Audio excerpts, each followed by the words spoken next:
প্রিয় ভাইয়েরা, আকৃতি দেওয়া আমাদের কাজ না, আকৃতি দেন আল্লাহ। এজন্য কারো আকৃতি নিয়ে কখনো বাজে মন্তব্য করা যাবে।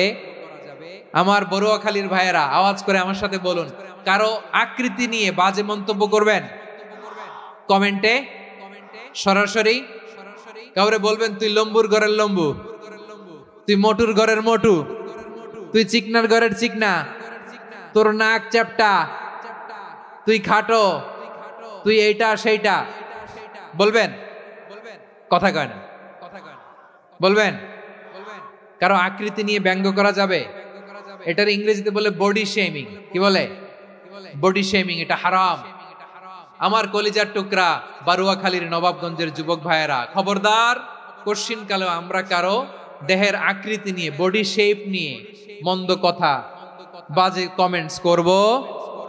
কারণ এই আকৃতিটা দিয়েছে কে? আচ্ছা, ও যে শ্যামলা, ওরে শ্যামলা বানালো কে?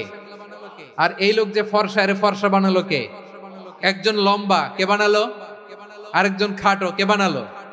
তো লম্বা বানাইছে আল্লাহ, বেটে বানাইছে আল্লাহ। ওরে যদি বেটে বলেন, গালিটা কি ওর কাছে যায় না? যায়। যে ওরে বেটে বানাইছে তারে দেয়া হয় গালি। কথা বুঝতেছেন? কারো আকৃতি নিয়ে যদি আপনি ব্যঙ্গ করেন, তাহলে যে যে সত্তা এই আকৃতি দিয়েছে তাকে ব্যঙ্গ করা হয়।